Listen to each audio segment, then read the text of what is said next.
Isang 44 anyos na lalaki na tumanggap ng pera kasama ang sample ballot ng mga kandidato sa Carcar City ang arestado. Arestado rin ang dalawang babaeng na di umano'y siyang vote seller o may dala ng mga pera at sample ballots. Ayon sa Carcar City Police, aabot sa 5,000 peso lahat ang nakumpiska. Nahuli ang mga sangkot sa Sitio Dapdap, Barangay Poblacion 3, Carcar City, gabi noong Sabado, Mayo 10.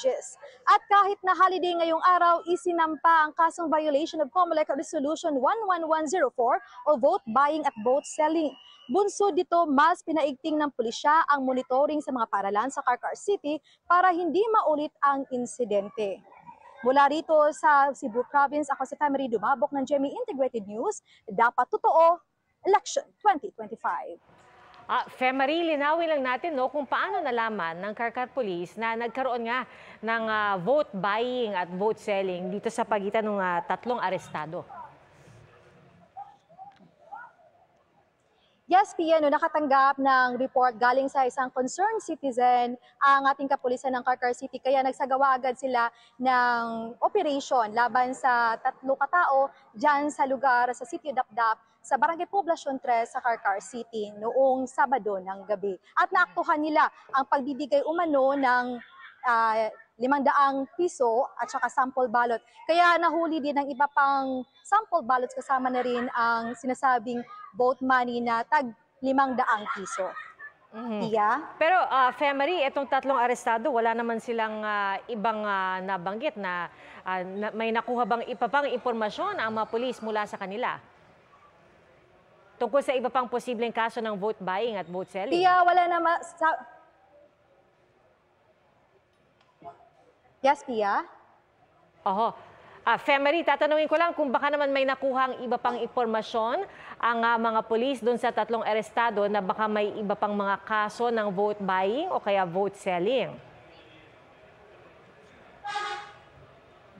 Ayon sa kapulisan ng Carcar City, ayon ng hepe ng ng Carcar City, na tikom na ang bibig ng tatlo kung sino pang ibang sangkot sa vote buying. Kaya naman, mas pinaigting pa ng kapulisan ng Carcar City ang pag-inspeksyon o monitoring, lalo na sa paligid ng mga paralan na ginagawang polling center sa Carcar City. Kung baka meron pang mga iba na nagsasagawa rin ng vote buying at vote selling. Yes, Pia. Alright, maraming salamat, Femery Dumabok ng GMA Regional TV. 18,255, ganyang karami ang posisyong pupunan sa pamagitan ng inyong boto ngayong araw na halos 70 milyon na rehistradong botanteng Pilipino. Sa national positions, nariyan ng 12 senador at 63 party list representatives. Paalala po, sa 64 na kumakandidatong senador, hanggang 12 lang po ang pwede niyong piliin. Habang nasa 155 na party list groups na tumatakbo ngayon, isa lang po ang pwede niyong iboto. Pupunan din ang 254 district representatives na magiging bahagi ng 20th Congress. Para sa lokal na posisyon naman, tig 82 governor at vice governor ang iluluklok. 840 na provincial board members ang dapat punan. Pipili rin ngayong eleksyon ng tig 149 na city mayors at vice mayors at tig 1,493 na municipal mayors at vice mayors. Gayun din ang 1,690 na city councilors at halos 12,000 na municipal councilors. Mga kapuso, alas 7 pa magsasara ang botohan. Nakaabang ka na rin ba sa resulta ng eleksyon 2025? Pwede yang ma-monitor sa GMA News Online.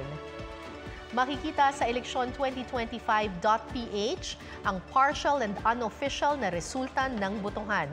Mula po yan sa COMELEC Media Server. Bukod sa senatorial race, makikita rin ang resulta ng botohan sa party list at local elections.